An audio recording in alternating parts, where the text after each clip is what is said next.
Howdy Pioneers, I'm Tanner Lambert, and this is sadly our last slice of sports. That's right, I'm Ethan Hunter. Welcome in and thank you for joining us. It's been a wild ride, 2 years of coming up, and this is our last show, so thank you for joining us. Yeah, but we're excited to be here. Lots of great sports, and there was a lot of success over the weekend here at Olentangy Orange. First, on the track, the boys and girls both won the OCC at Westerville North. A huge win for those teams. Districts are this week, Thursday and Saturday at Hilliard Derby. Good luck to them. We expect big things from y'all. Again, a really successful week, Ethan. Oh yeah, for sure. Also getting some success is boys tennis. Valedictorian Pranav Krishnan is still undefeated this season. The competition just isn't enough for his brains or his swinging of the racket. He is playing very well. In the classroom and on the court. That's right. They have districts at Reynoldsburg Thursday and Saturday out in the Berg. Mr. Rutherford should have the team ready to go. Boys tennis is flying under the radar, but they've been playing really well. I think they could perform really well this weekend at districts. They have, so hop on up to the middle school or out to Reynoldsburg and see those boys play. Tonight, girls Lax has their first tournament game at Westerville South, so good luck to them tonight. Hopefully they advance on to the next round. Yeah, they've got a good chance, Westerville South. Used to be in our OCC, good rivalry going there, and we've beaten them before. We can do it again. That's right. Boys lacrosse also plays tomorrow against Olmsted Falls in their first tournament game.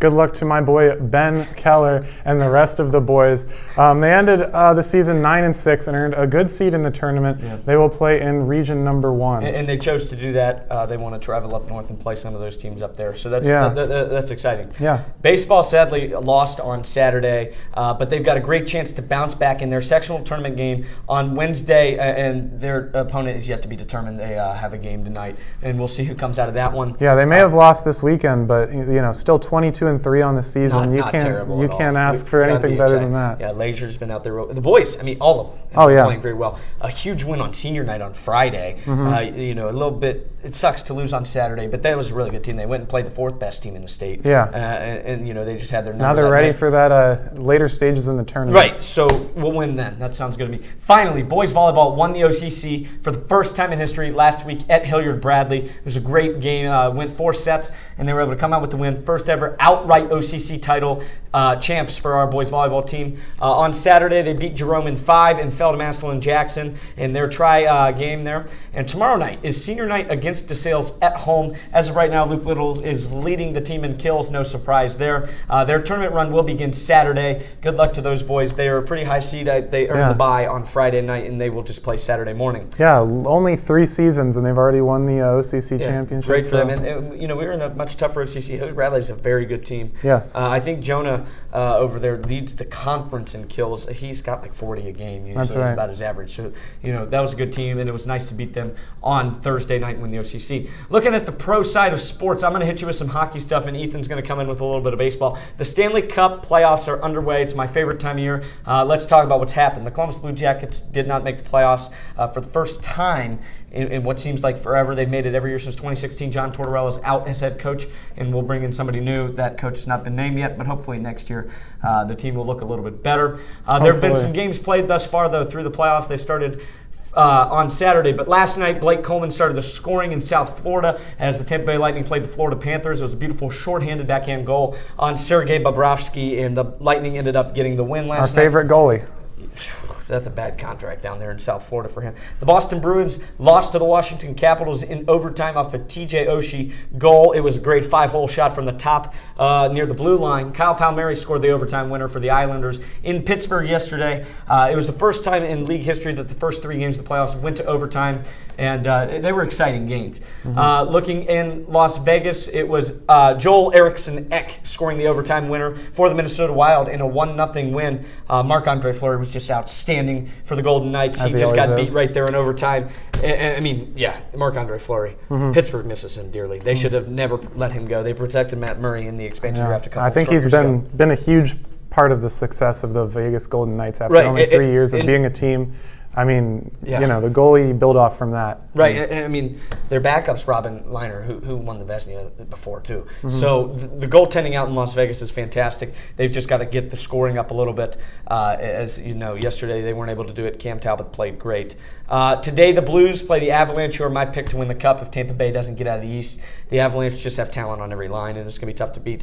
The team that might beat the Lightning are the Carolina Hurricanes, who played the Nashville Predators tonight to open their series as well. Lots of exciting stuff going on in the hockey world. There is a lot of exciting stuff. Canada teams get underway this week too, a little bit longer.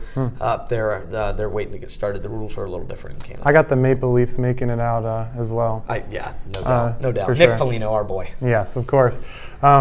Also in the MLB world, the Reds won their game on Saturday. A huge win, coming back from 6-0, get up 7 runs. 3 nights before that, in their first game of the series, they were down 8-0, scored 8 runs in the 8th inning, and then they stalled after that. They lost the game, but they tied the Colorado series 2-2. They are in 3rd place right now, tied with a 19-19 record. So they're sitting right at 500. And this is a region where the Cardinals are leading with only 21 wins. So it is truly anybody's game. 2 games back. And that is honestly how it always is in our NL division here. Yeah. It's anybody's game, and this is going to be a really exciting thing to watch. Also, the Padres are tied record-wise with the Dodgers right now, and not at all. But it's going to be really interesting to see who makes it out of California as the top seed. I think one of those teams will be the top seed coming out of California, and it's a great time for baseball. As Tanner and I were talking on our podcast, which you can watch on the Mixlr app, MLB The Show is kind of giving some more support to baseball, making people like it a little bit more, making people watch it a little bit more. I know some of my friends are feeling that haven't watched baseball before. So it's an exciting time for the sport. I think that, the release of the show on all platforms, not just PlayStation, has really been a boost in baseball. I'd like to see, if the ratings have really improved, but I think the following has definitely improved. You hear people talking about it more and more, and the sport's becoming more fun. You've got guys like Fernando Tatis Jr. Exactly. And it's just exciting. And, it is. And with so many no-hitters this year, too. We've already got 4, I know. Which is about how many come a season. That's exciting to watch, too. We're cheering for the pitching. We're not just cheering for the offense. That's right. Because that's just as exciting. It is. And we'll see what happens. Wade Miley coming in for the Reds. Right. That Thursday night Reds game when they scored 8 runs in the 8th inning kind of felt like, the Puerto Rican Day Parade episode of the Seinfeld where the Mets score 9, but they don't pull off the win. Of course. Very similar to that. Just wanted to add that in there. Always it's always seeing there. how Seinfeld applies to daily life. It's like a religion for me. It's great, though. Baseball's fun. We love watching our pro sports. Sadly, this will be the last time that we are signing off, but we've had a great time doing this for the last 2-3 years here at Olentangy Orange. Ethan, thanks for coming along on the ride. Hey, thank you, Tanner, and thank you for watching. We'll see you guys after this.